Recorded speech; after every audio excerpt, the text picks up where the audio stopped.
Good evening, listener. Please sit by my fire, get comfortable, relax, and let me ramble through some scary stories I was told were true. I'm a fire ranger in Canada. These are my stories. Part 2. Bar Jekus. Hello, I'm a fire ranger in Alberta, Canada. This is part 2 of my real-life events that have happened to me. First, I want to take a few lines to thank you all for the positive responses on my last post. I'm glad everyone is enjoying my own traumatizing experiences to entertain yourselves. I have noticed some may think my last post looked like an old SAR post from a couple of years back. I went and read the thing, and I can relate to him a little, yes. Either way, we both had similar experiences, but that does not mean they are the same. In fact, they are not the same at all. I'm not writing this seeking fame and popularity. I'm doing this to help others understand that there's more to this world than we think. I'm sure a lot of readers here are believers, but I'm always positive that some of you don't believe in these phenomena.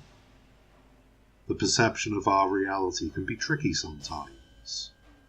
You see things you don't want to admit are true. What is truth may not be the reality we see, and what is reality may not be the truth.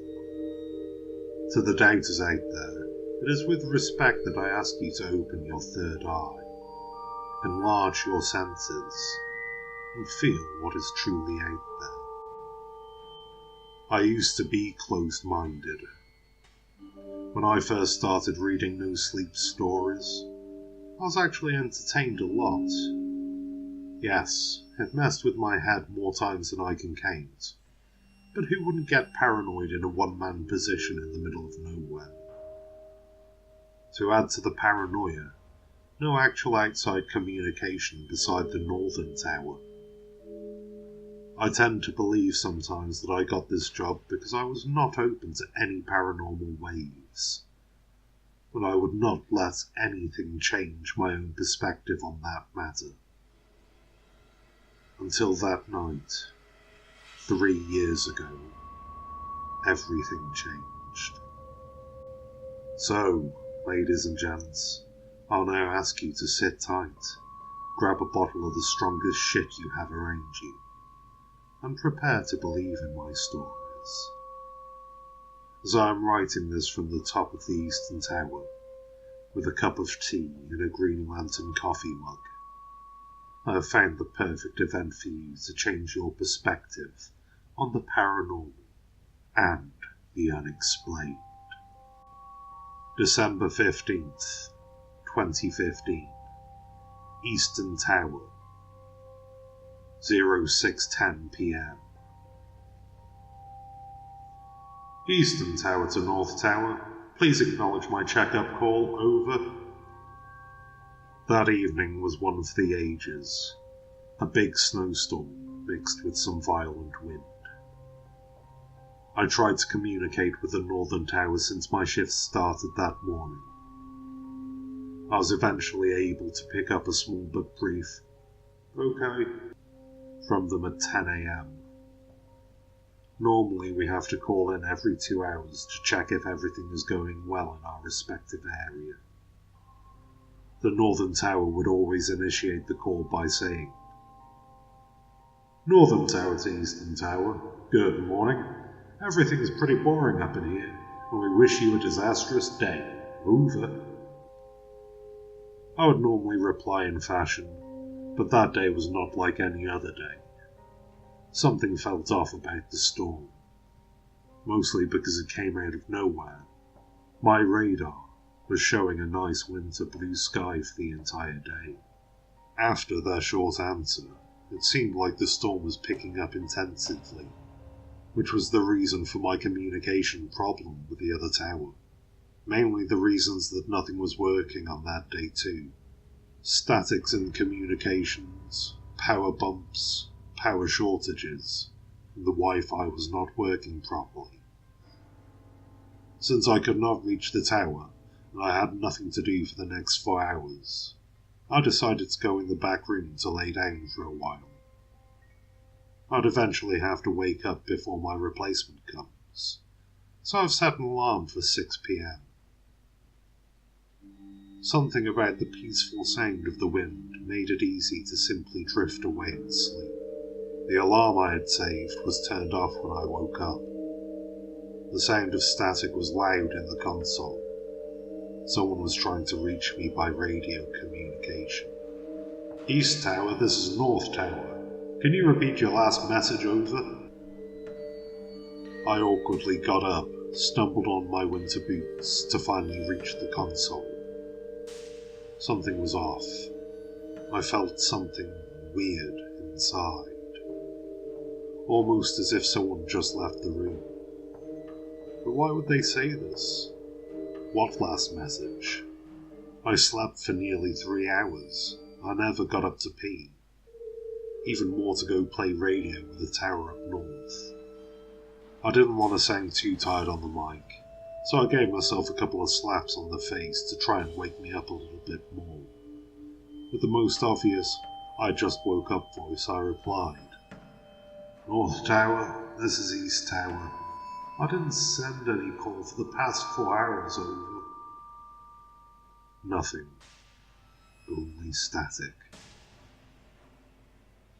Again, I was thanking damn nature for the pain in the ass day I was having. Eventually, I had no choice to start a malfunction report due to the lack of communication.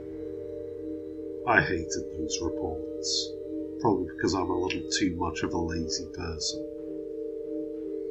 Coffee in hand, I was sipping and writing my way through my report when the tower lost power. It was pitch black inside. My anxiety reached an all-time high when I could not find any working flashlights. Enraged by the temperature outside, I stumbled around the console trying to look for a potential light source. That's when it happened. A weird clicking sound right next to me, coming from inside the radio monitor. The light from the monitor started to open on and off until the radio completely turned on. The sound of static coming out of the thing started to amplify more and more, until I succeeded and unplugged the monitor. No power when the radio was working. What the hell? My heart was still racing after 10 minutes of me trying to figure out why, with no power, can a radio turn on. I sat on the main chair and closed my eyes for a moment. I felt myself relaxing, the wind blowing on the tower, the snow colliding on the windows. Everything of this place was made to make a man fall asleep. East Tower, help is on the way. Please stay still, over. I jumped the fuck out of the chair. Chills were going down my spine. No freaking power nor connection to a power source. I reached down for the microphone, sweating due to an extreme note situation I was having. Realizing mid-through that the voice was not the same as I remember. It was already too late. I replied briefly. Who's this? I waited a couple of minutes for an answer. I was getting angry at that point. I grabbed the microphone and I yelled. Who the fuck is this? What's going on? What's... The communication was cut short. The power was restored miraculously. I plugged in the monitor and I started to make a distress call to the Northern Tower. I was freaked out alright. Northern Tower? This is, Eastern Tower? Did you just call me 5 minutes ago, over? And his answer was to this day the moment when my third eye opened widely. He said, "Eastern Tower? Where the hell were you? I tried calling you for the past 3 days." And I replied, "I'm fine. I tried to call you since my shift started 7 hours. What do you mean 3 days? You've been MIA for the past 3 days. SAR teams all over the place. You've placed the distress signal from far up west." Reality can be tricky sometimes. When you work too much and are secluded in one place for a long period of time, you can lose your path a little.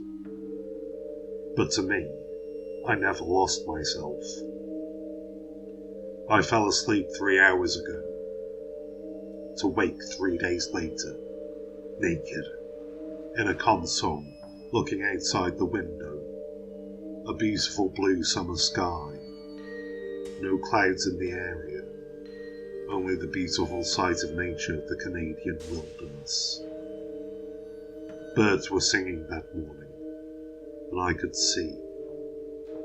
Wait, where's the snow? It's December. Well, I'm done rambling for now, listener. Wasn't that fun? I hope our writers survive their encounters, so they can tell me more of their tales, and I can ramble through them with you. Good night, listener, and do take care, because you never know what's out there.